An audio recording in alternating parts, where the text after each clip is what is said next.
Hi Scorpio, welcome to your fortnightly tarot with me, Raphael from Reydiant Reality. It's an absolute pleasure to have you. Thank you so much for being here. Thank you so much for joining me. Quick note, these readings are for your sun, moon and ascendant sign. So whether you're a sun, moon or rising sign Scorpio, this is for you. And I always advise that you watch all three to get a clearer, more complete picture of how they're going to speak to you. With that said, remember they are general readings. Not everything's going to resonate with everybody, and that is just fine. You should always use your own discernment.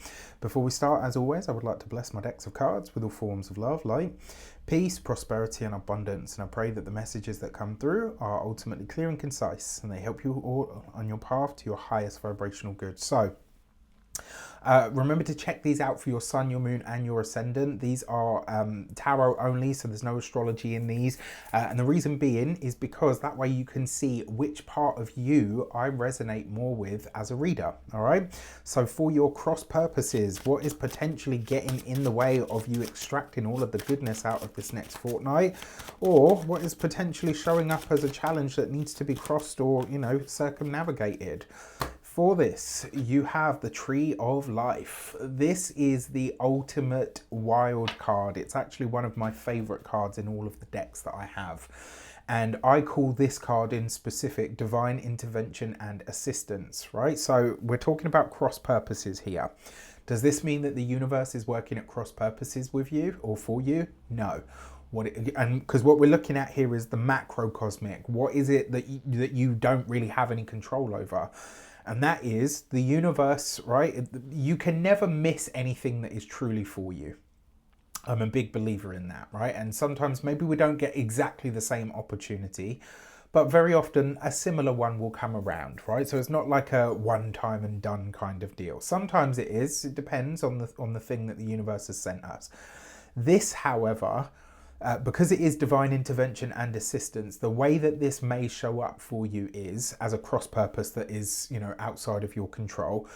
There may be something that is either something, someone, someplace, whatever it is that is removed from your life, or something that you had planned to do just doesn't go ahead. You have roadblock after roadblock. Your ticket is, you know, you lose your ticket. You can't find your passport. Your, you know, plane ride is cancelled, whatever it is. It's like there's just like one thing after another. That's the universe intervening on your behalf to say this is not your path right now. And so it might feel really personal. It might feel like, oh, you know, I can't believe it. Someone's jinxed me, or, you know, whatever. It's not that. This is the universe holding back something from you this fortnight that is not for you, all right? Or at least not at this moment in time. And there's nothing wrong with that. Sometimes it's a really bitter, hard pill to swallow. All right. And all right, look at this. You've got the Eight of Swords. So now we're looking at the microcosmic, right? Where is it that you are potentially working at cross purposes for yourself? People, Scorpios in particular, have very strong wills. And that Eight of Swords, aside from all of its other meanings, is it's about being in something for the long haul, or sticking with it, clinging to it for dear life, not refusing to let go of it. And so you could be working at cross purposes to the universe to say, no, you're saying that this isn't for me. I want it. I'm going for it. I'm going after it.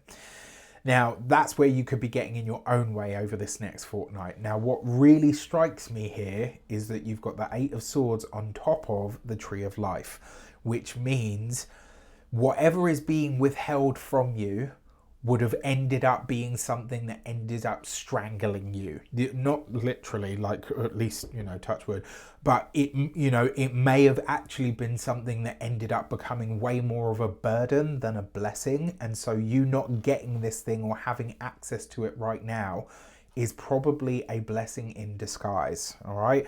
There's a reason. I know a lot of you think, oh, it's such a cliche to say.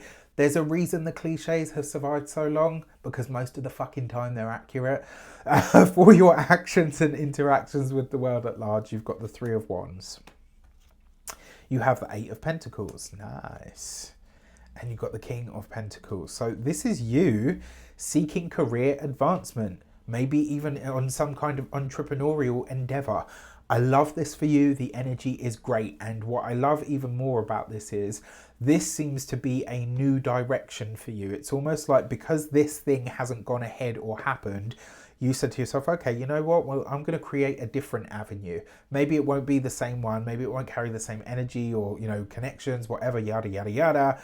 But actually, I'm going to do this for me because this feels like the right direction that I'm supposed to be going in at the moment. Now, that King of Pentacles can be somebody that assists you on this path. It's usually an Earth sign male, Taurus, Capricorn, or a Virgo, especially because the Eight of Pentacles show up. I'm going to say mostly that this is likely to be a Virgo male or a Virgo person that assists you on this journey, or somebody that has a strong leaning of Virgo and energy in their chart. For your communications and conversations, you've got the Queen of Pentacles. So what do we see here? You've got a mated pair. And what this suggests is, certainly when it comes to your work and your career prospects or your academic pursuits, there is a set of people, there's a collection of people, potentially a group that are helping or assisting you in some way, or at least providing the facilitation that you need to advance some of your plans. This also speaks to me about this. I really feel that for some of you, one of the reasons that some of what you're trying to do hasn't gone ahead is so that you actually have time to rest and recuperate. You've got this with the Devil card. So your Queen of Pentacles is very likely to be a Capricorn.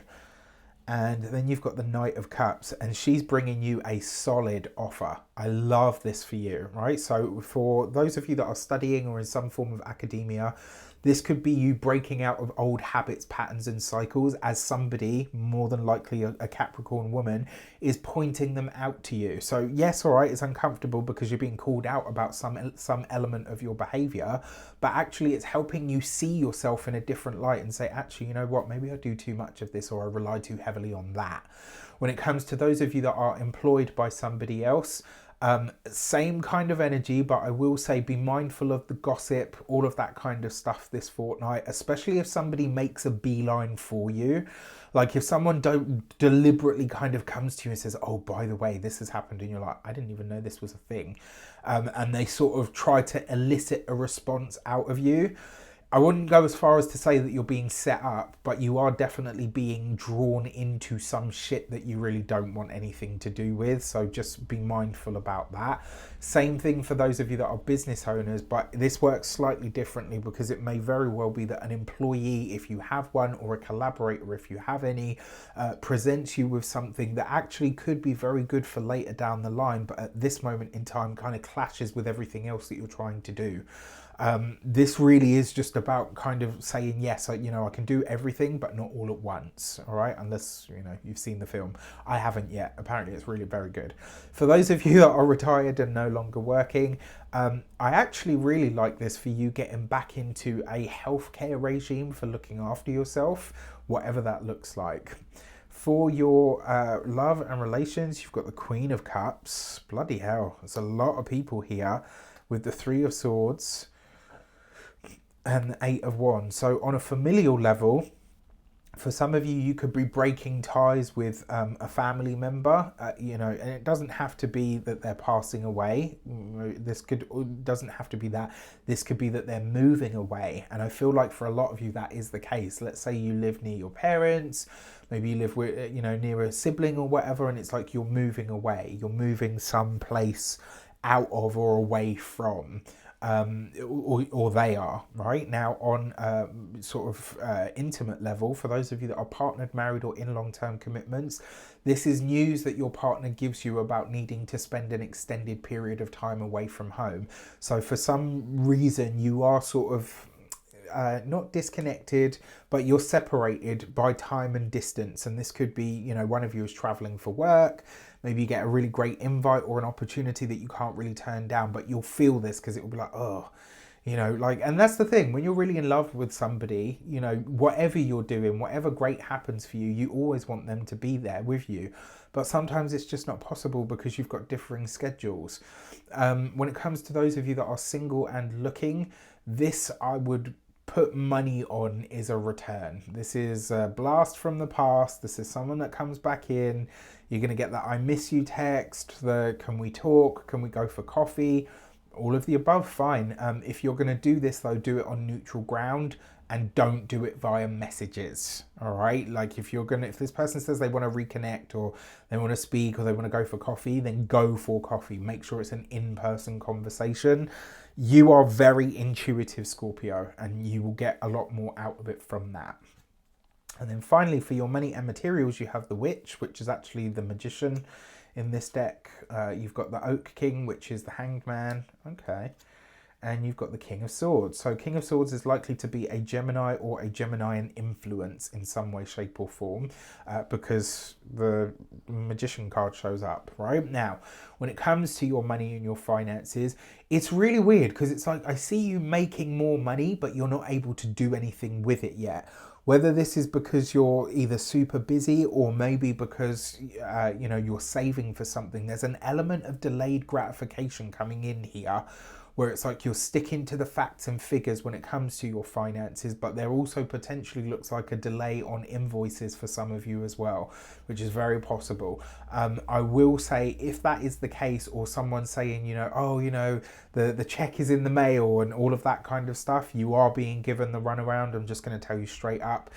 So it would be wise to demand, or at least strongly suggest that you would like your payment.